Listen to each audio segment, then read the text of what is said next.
WABC, New York.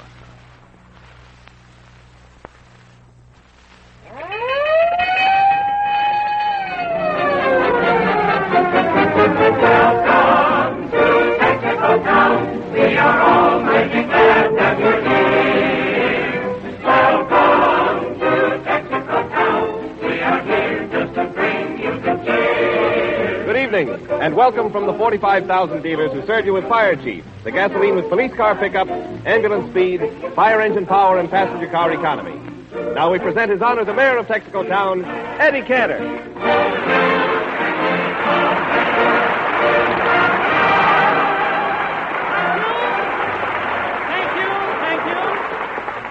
Cheerio, everybody. Cheerio, Jimmy. Tally-ho, toodaloo, and pip-pip. So you're really going English tonight, eh, Eddie? Yes, Jimmy. Tonight this broadcast is being sent by shortwave all the way to England. Instead of a coast-to-coast hookup, tonight it's a heart-to-heart broadcast from the heart of America to the heart of a great empire.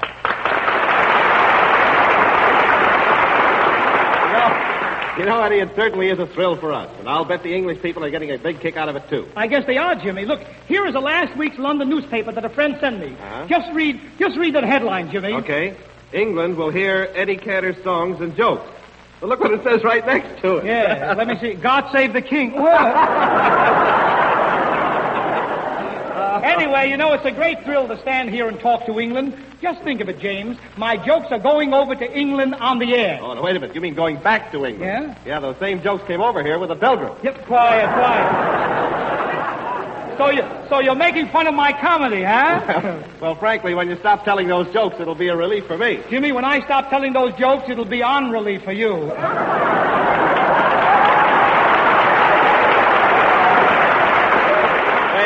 Wait a minute, wise guy. You're not the only one here. Don't forget my voice is going across the Atlantic Ocean tonight, too. Yeah, pity the poor sailors on a night like this. What do you mean? What do you mean? With you on the air, it'll be the biggest wind that ever swept across the Atlantic Ocean. Well, let's not argue, Eddie. You know, after all, tonight you're an ambassador of goodwill. That's right, James. And so I propose a toast to our friends over there. Here's to merry England. You have heavy fog, it's true. We have fog in California, but here we call it dew.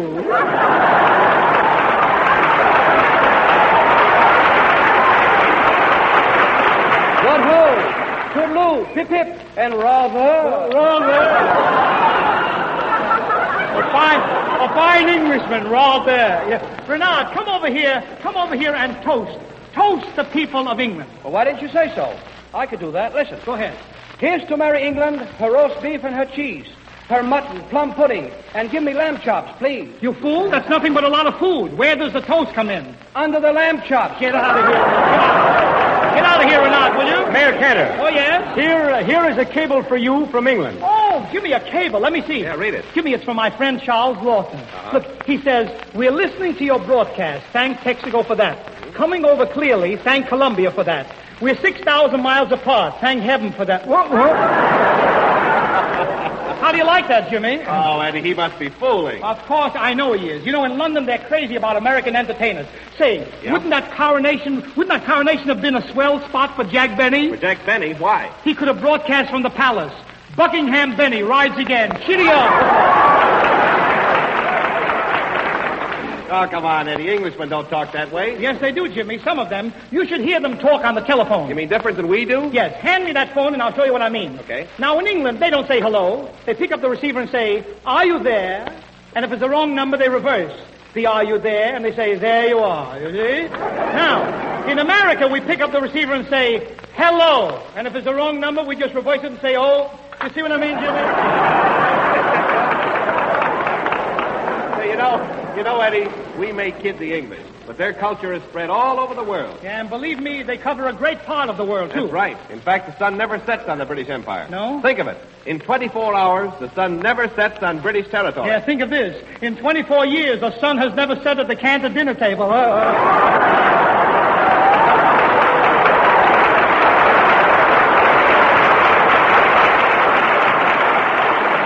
And now, ladies and gentlemen, for his many English friends, Eddie Cantor sings the song he introduced to the British Isles on his last visit there in 1935.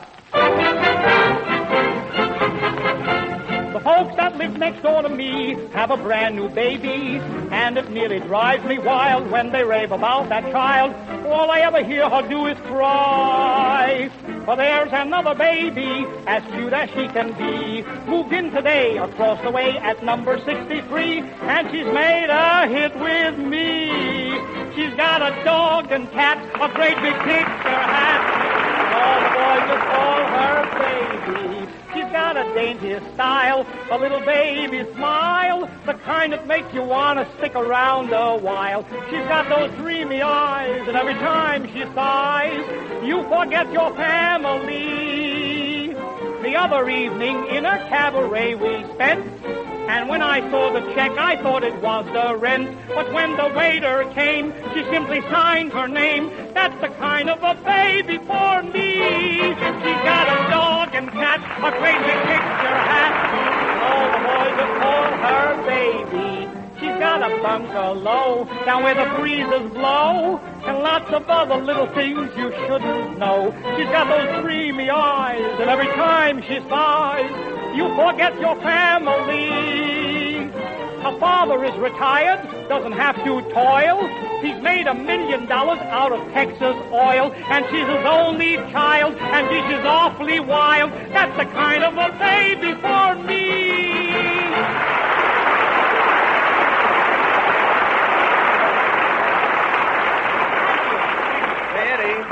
Eddie, I think this was a good idea of yours, bringing England some old favorites. Thanks, James, but I'm just beginning. Yeah? Here are two favorites who are famous not only in England, but the world over. A treat for young and old. Walt Disney's famous Clara Cluck and Donald Duck. Here they are.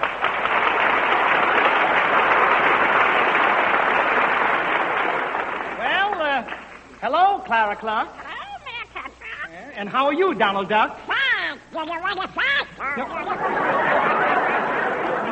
No, I don't want to fight. Look, would you two like to broadcast to England tonight? What? I want to sing. I want to sing. I want to sing. I want to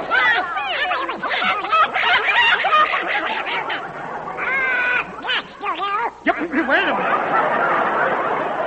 All right, Donald, now tell me, what would you like to recite? Jack and Jill? Go ahead, Donald. The air is yours.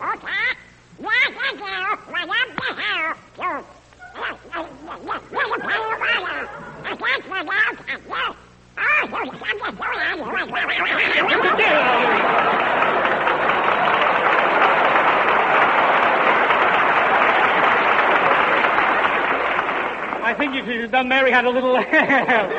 Very good, Donald. Now, I'm going to tell Walt Disney you're a good boy. Now, Clara, you said you wanted to sing. Have you a song prepared? Sure.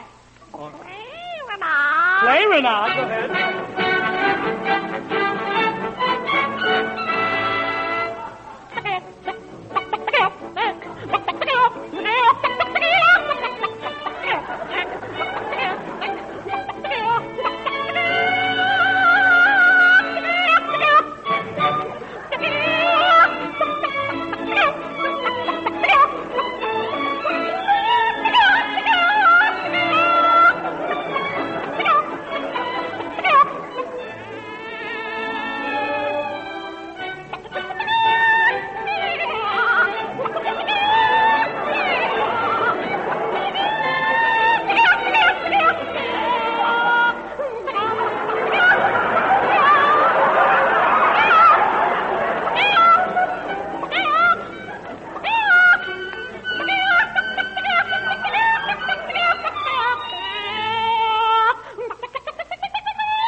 Tonight, you were really excellent, really. Oh, Mayor Cantor. Yes? You know, I represent the Hollywood branch of the London Cricket Club. Yeah. We're erecting a new clubhouse. Will you honor us by laying the cornerstone? Oh, yes. I'll be delighted to lay the cornerstone. Come on, Sarah. We'll do it again. You want to go with me? What for? Well, when you say You don't think I could do it? Give it.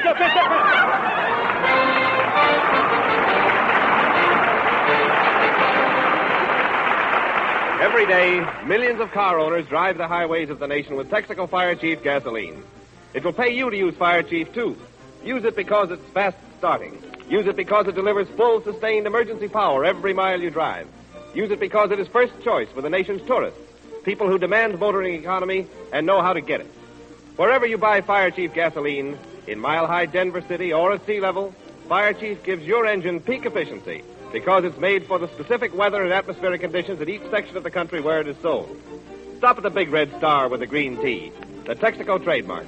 You'll find it in front of the service stations of over 45,000 Texaco dealers who sell Fire Chief, the emergency-grade gasoline. For greater motoring satisfaction, greater motoring comfort, make Texaco stations from coast to coast headquarters for your car. You know, last year, two charming youngsters, through the medium of the screen, sang their way into the hearts of the British people. And now, on the magic carpet of radio, they enter your homes. I mean, Deanna Durbin and Bobby Bring. Here they are.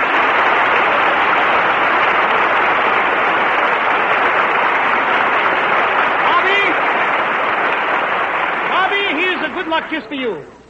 And one for you, too, Deanna. Now, you know, Deanna, they love you on the other side. Your mother told me they're even naming dolls after you. Isn't that wonderful? It is. And you know, Deanna, when I was over there 2 years ago, they were naming babies after me. Well, that's nothing. They've named a whole police force after me. They have? Sure. Every policeman in England is a Bobby. Sing to him, Deanna.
That much. And all I can say is, it's swell of you, treating me so kindly, swell of you.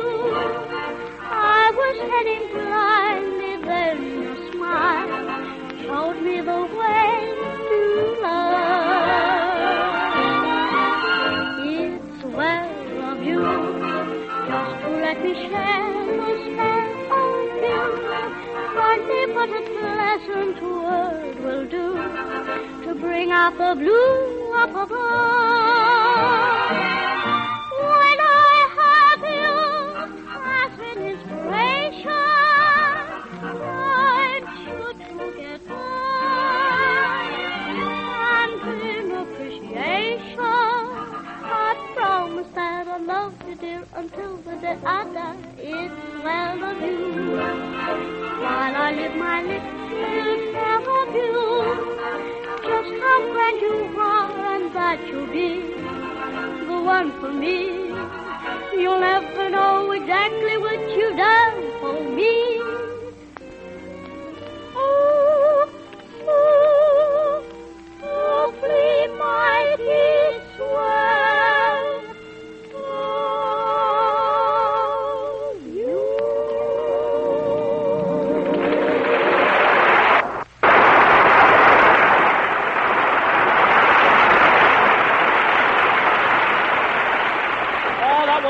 Deanna and Bobby, and now, good people, I'd like you to meet my friend, a regular guy, England's native, America's adopted son, Leslie Howard.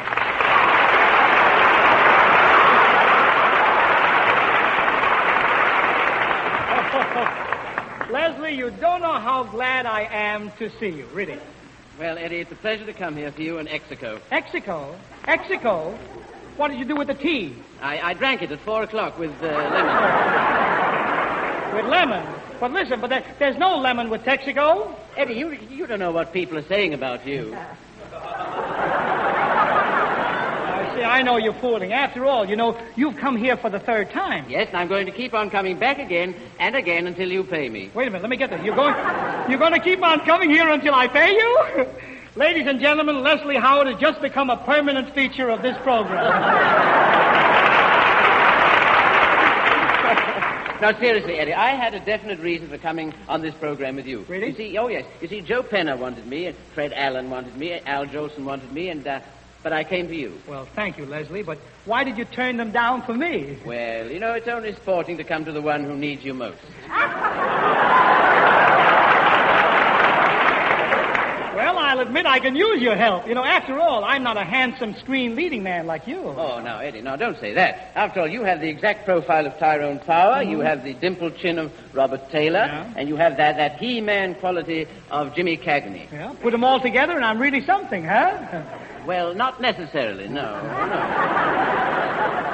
No, Eddie, you see, the finest meat, the best vegetables, the choicest seasoning, put them all together and it's still nothing but hash, isn't it? Then you mean to say I'll never make a leading man, huh? Well, Eddie, I think the trouble with you is that you have no sex appeal. No sex appeal, huh? Don't let Ida hear you say that, will you? It's a little late now. Old boy, my wife married me because I made her laugh. I'm her favorite comedian. Ah, yes. Bless her heart. She's so easy to please, isn't she? Easy to please. Why, I make up jokes like that. You know that? Yes, I know you do. And that's why tonight I brought my own, Eddie. Yeah. Tonight, Eddie, you depend on me. Yes. Now, I'm going to begin with a marvelous joke about 3 pairs of rubbers. Yeah, wait a minute. You and I have done the 3 pairs of rubbers joke twice. Now, in order to be a success on the radio, you've got to have new jokes. Oh, have you? Yeah. Oh, you're doing pretty well with the old ones, Eddie. Well, quiet. But I have a new joke. You have? Yes, a brand new joke, Eddie. Now, pay attention. Yeah. Now, you're walking down the street. Yes, I'm walking down the street. Yes. Now, what street is it? What street? I don't know. Oh, you're lost, eh? Wait a minute, who's lost? Well, you are. You don't know what street you're on. Oh, Leslie, I love you to death, but really, you are a sap. Yeah, I may be a sap, but I'm not lost. Yep. All right. I'm on a street. Yes, exactly. Now, in the street, Eddie, you see a leaf. A leaf? Yes, the leaf moves. What makes the leaf move? I've got you, Leslie. Anyone knows what makes a leaf move? Well, what? Wind. What is wind? Yeah. What is wind? Wait a minute. We're not getting anywhere. No, maybe you're not, but I'm doing all right, Eddie. Now, listen, Eddie, old boy. I'll explain to you what wind is. Yes. Now, on this street, there's an automobile. Yeah. Now, what is in the tires? Hold on, Leslie. I think I've got you. How many tires on this automobile? Well, 4, of course. Any spare tires? Yes, 2. That's 6 tires. Now I've got the answer. What is it? 3 pairs of rubbers.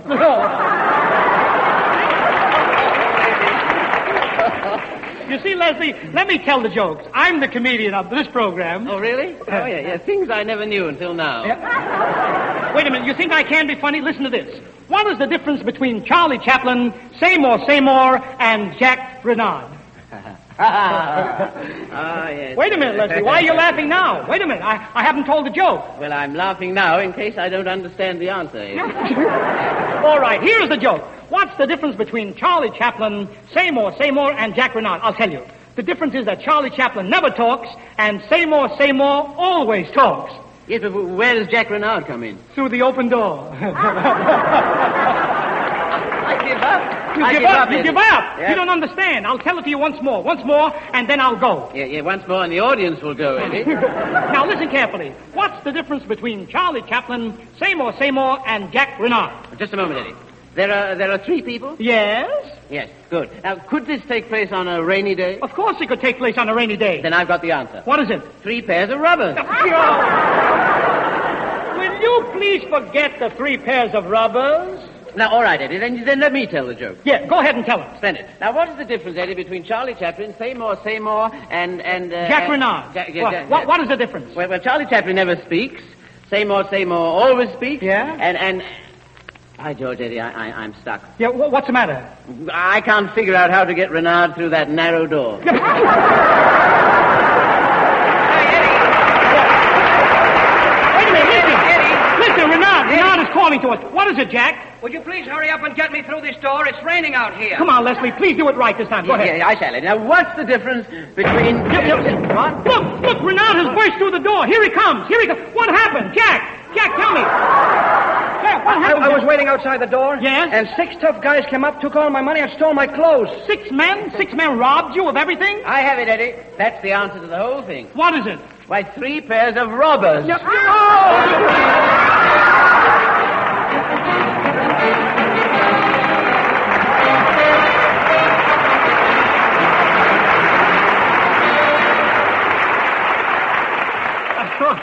Outside of being a great comedian, Leslie, you also have a reputation as a great lover.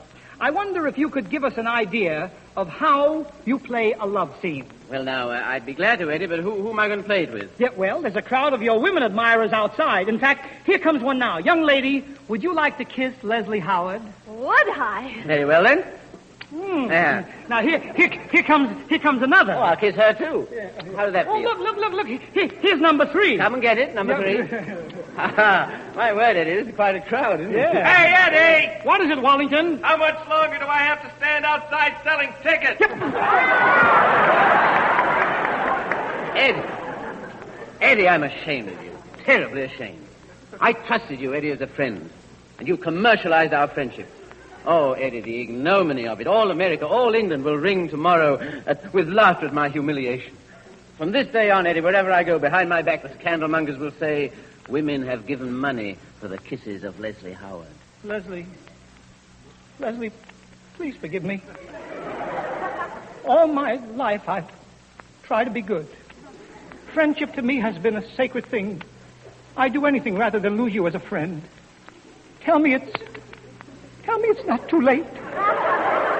Tell me there's something I can do to make amends for taking money for your kisses. Well, Eddie, there's just one thing you can do. Then speak, man. What is it? Just give me 50% of what you collect.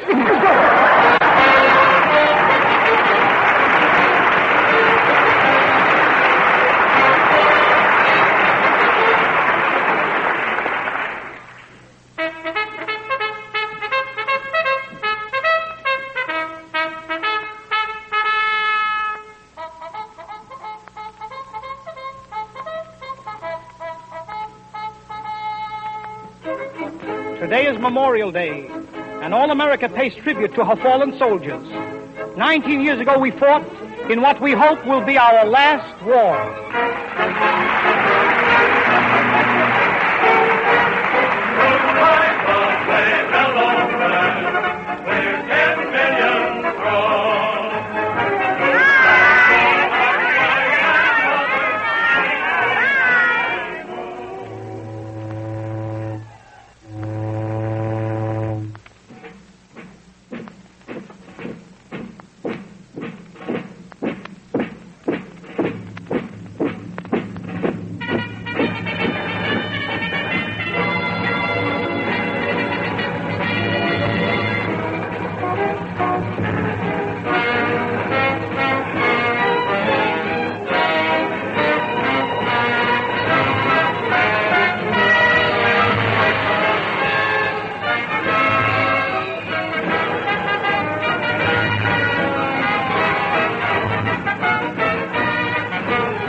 touch of your hand.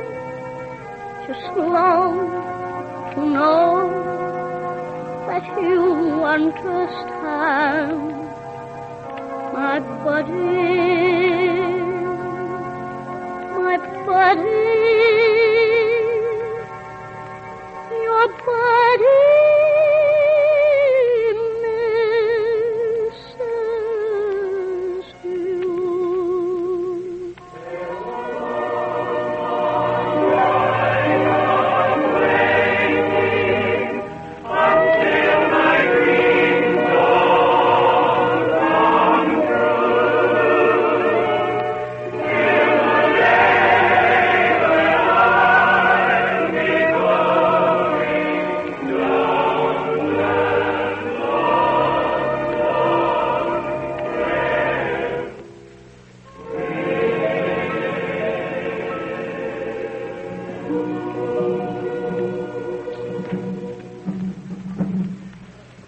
Under the flag-draped casket lies an unknown soldier. A nation pays him great honor. An unknown soldier, nameless. Just one of the soldiers who wore his country's uniform and died in her service. For him, the flag hangs at half-mast. For him, the solemn strains of the funeral march. For him, the uncovered heads and the orations. For him, the reverence and the tears of a great people. An unknown soldier? No, no, no. You knew and loved him. He played with you, carried you on his shoulder. He passed you daily on his way to work down at the corner, or in the city, or on Granddad's farm. Don't you remember him now? Why, child, he's the one that didn't come back the day the boys marched home. The band playing, the flags flying, and all the mothers and sisters cheering, and the fathers jumping up and down and shouting madly. He's the one the gold star is for that hangs in the hall. Remember him now? That's the boy. For him the flag is lowered. For him the heads are uncovered. For him America proudly mourns her unknown son.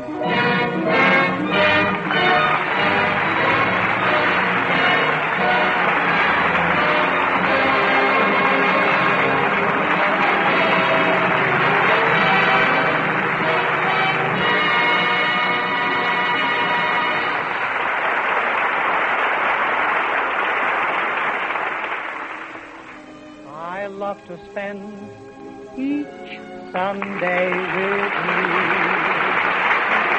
as friend to friend. I'm sorry it's through. Goodbye, goodbye, and until we meet again in the fall, have a nice summer. And think of me once in a while, won't you? Goodbye.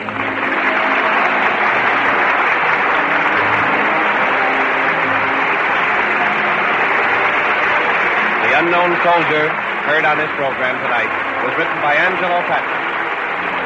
James Wallington speaking. Good night.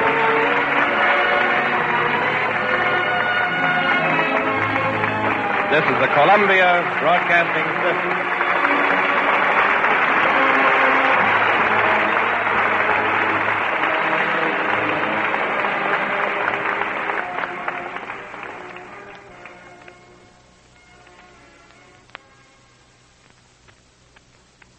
Nine p.m. BULOVA, Bulletin Watch Time. WABC in the city of New York.